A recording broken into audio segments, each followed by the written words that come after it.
आप सभी दोस्तों को मेरा चैनल गौतम रॉय टेक में स्वागत है। आज हम लोग पढ़ेंगे विष्णु पुराण और विष्णु पुराण में जानेंगे कि इसमें होली से क्या कहानी है और होलिका दहन से भी संबंधित क्या है। इसमें विष्णु पुराण में हम लोग पढ़ेंगे, होली से संबंधित देखते हैं क्या लिखा हुआ है। आप लोग कहानी को पूरा सुनिएगा, क्योंकि बीच में छोड़ दीजिएगा तो फिर समझ नहीं पाइएगा। थोड़ा वीडियो लंबा होगा लेकिन बने रहिएगा, देखिएगा।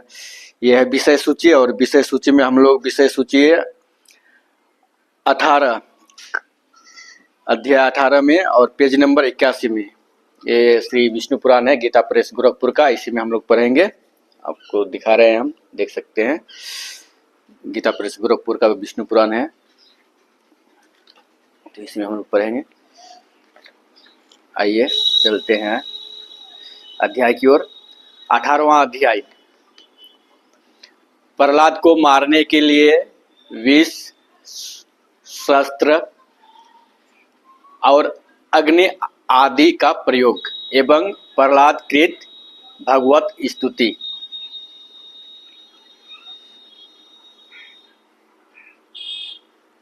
श्री पराशर जी बोले, उनकी ऐसी चेष्टा देख दैत्यों ने दैत्यराज हिरण्यकशिपु से डरकर उससे सारा वृत्तांत कह सुनाया, और उसने भी तुरंत अपने रसोइयों को बुलाकर कहा, यानी रसोइया को बुलाकर कहा।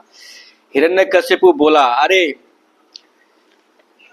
सुदगन, यानी रसोइया से कहा सुदगन, ठीक, मेरा यह दुष्ट और दुर्मति पुत्र औरों को भी कुमार्ग का उपदेश देता है, अतः तुम शीघ्र ही इसे मार डालो। तुम उसे उसके बिना जाने समस्त खाद्य पदार्थों में हलाहल विष मिलाकर दो, और किसी प्रकार का सोच विचार न कर उस पापी को मार डालो। अपने पुत्र को पापी करा और उसको मार डालो, क्योंकि वो विपक्षी का समर्थन कर रहा है। ठीक। श्री पराशर जी बोले, तब उन रसोइयों ने महात्मा प्रहलाद को जैसे कि उनके पिता ने आज्ञा दी थी उसी के अनुसार विष दे दिया। हे मित्रे, तब वे उस घोर हलाहल विष को भगवन नाम की उच्चारण से अभिमंत्रित कर उनके साथ खा गए, तथा भगवन नाम के प्रभाव से निस्तेज हुए उस विष को खाकर उसे बिना किसी विकार के पचाकर स्वस्थ चित्त से स्थिर रहे, मतलब कुछ नहीं हुआ। उस महान विष को पचा हुआ देख रसोइये ने भय से व्याकुल हो हिरण्यकशिपु के पास जा उसे प्रणाम करके कहा। सूदगन बोले, हे दैत्यराज, हमने आपकी आज्ञा से अत्यंत तीक्ष्ण विष दिया था, तथापि आपके पुत्र प्रहलाद ने उसे अन्न के साथ पचा लिया। हिरण्यकशिपु बोला, हे पुरोहितगण, शीघ्र करो, शीघ्रता करो, उसे नष्ट करने के लिए अब कृत्या उत्पन्न करो और देरी न करो। कृत्या, देखते हम लोग कृत्या क्या होता है। श्री पराशर जी बोले, तब पुरोहितों ने अति विनीत प्रहलाद से उसके पास जाकर शांति पूर्वक कहा। पुरोहित बोले, हे आयुष्मान, तुम त्रिलोकी में विख्यात ब्रह्मा जी के कुल में उत्पन्न हुए हो और दैत्यराज हिरण्यकशिपु के पुत्र हो। तुम्हें देवता, अनंत अथवा और भी किसी से क्या प्रयोजन है? तुम्हारे पिता तुम्हारे तथा संपूर्ण लोगों के आश्रय हैं, और तुम भी ऐसे ही होगे, उनसे उम्मीद करते हैं। इसलिए तुम यह विपक्ष की स्तुति करना छोड़ दो। तुम्हारे पिता सब प्रकार के प्रशंसनीय है, और वे ही समस्त गुरुओं में परम गुरु हैं। प्रहलाद जी बोले, हे महाभागगण, यह ठीक ही है। इस संपूर्ण त्रिलोकी में भगवान मरीचि का यह महान कुल अवश्य ही प्रशंसनीय है। इसमें कोई कुछ भी अन्यथा नहीं कह सकता, और मेरे पिताजी भी संपूर्ण जगत में बहुत बड़े पराक्रमी है, यह भी मैं जानता हूँ। यह बात भी बिल्कुल ठीक है अथवा नहीं, अन्यथा नहीं। और आपने जो कहा कि समस्त गुरुओं में पिता ही परम गुरु है, इसमें भी मुझे लेश मात्र संदेह नहीं है। पिताजी परम गुरु हैं और प्रयत्न पूर्वक पूजनीय हैं, इसमें कोई संदेह नहीं है। और मेरे चित्त में भी यही विचार स्थित है कि मैं उनका कोई अपराध नहीं करूँगा। किंतु आपने जो यह कहा कि तुझे आनंद से क्या प्रयोजन है, सो ऐसी बात को भला कौन न्यायोचित कह सकता है। आपका यह कथन किसी भी तरह ठीक नहीं है। ऐसा कहकर वे उनका गौरव रखने के लिए चुप हो गए और फिर हंसकर कहने लगे, तुझे आनंद से क्या प्रयोजन है। इस विचार को धन्यवाद है। मेरे गुरुगण, आप कहते हैं कि तुझे आनंद से क्या प्रयोजन है। धन्यवाद है आपके इस विचार को। अच्छा, यदि आपको बुरा न लगे तो मुझे आनंद से जो प्रयोजन है सो सुनिए। धर्म, अर्थ, काम और मोक्ष, ये चारों पुरुषार्थ कहे जाते हैं। ये चारों ही जिनसे सिद्ध होते हैं, उनसे क्या प्रयोजन। आपके इस कथन को क्या कहा जाए। उन आनंद से ही दक्ष और मरीचि आदि तथा अन्य ऋषिवरों को धर्म, किन्हीं अन्य मुनीश्वरों को अर्थ एवं अन्य किन्हीं को काम की प्राप्ति हुई है। किन्हीं अन्य महापुरुषों ने ज्ञान, ध्यान और समाधि के द्वारा उन्हीं के तत्व को जानकर अपने संसार बंधन को काटकर मोक्ष पद प्राप्त किया है। अतः संपत्ति, ऐश्वर्य, महात्म्य, मूल श्री हरि की आराधना ही उपार्जनीय है। हे द्विजगण, इस प्रकार जिनसे अर्थ, धर्म, काम और मोक्ष ये चारों ही फल प्राप्त होते हैं, उनके लिए भी आप ऐसा क्यों कहते हैं कि आनंद से तुझे क्या प्रयोजन है और बहुत कहने से क्या लाभ। आप लोग तो मेरे गुरु हैं, उचित अनुचित सभी कुछ कह सकते हैं और मुझे तो विचार भी बहुत ही कम है। इस विषय में अधिक क्या कहा जाए। मेरे विचार से तो सबके अनंत कारणों में स्थित एकमात्र वे ही संसार के स्वामी तथा उसके रचयिता, पालक और संहारक हैं।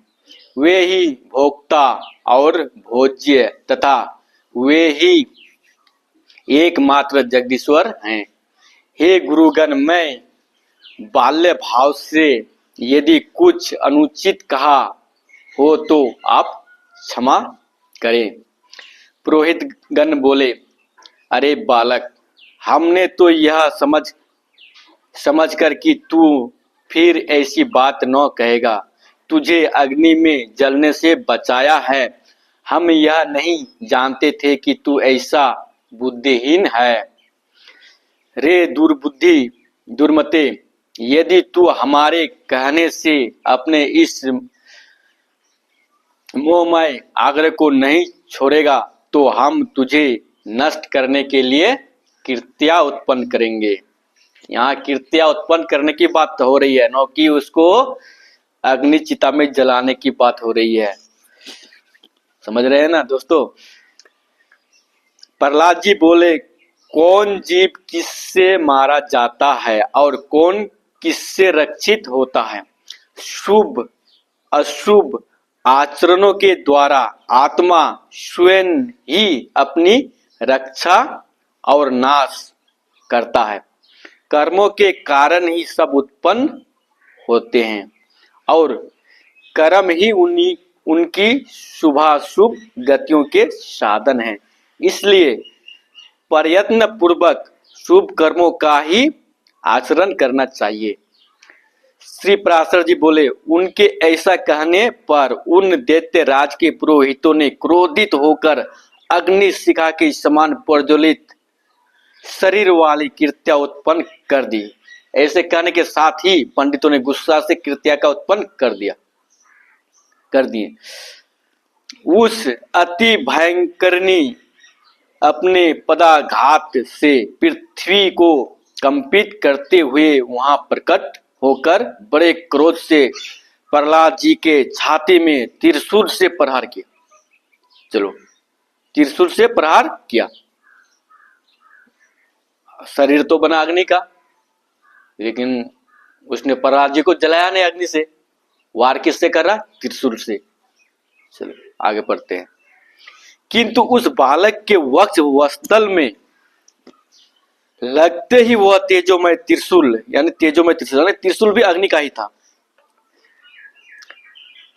तेजोमय त्रिशूल टूटकर पृथ्वी पर गिर पड़ा, और अग्नि का त्रिशूल भी टूटकर अग्नि में गिर पड़ा, और वहां गिरने से भी उसके सैकड़ों टुकड़े हो गए, जिससे हृदय में निरंतर अक्षुण्ण भाव से श्री हरि भगवान विराजते हैं। उसमें लगने से तो वज्र के भी टुक टुक हो जाते हैं, त्रिशूल की तो बात ही क्या है।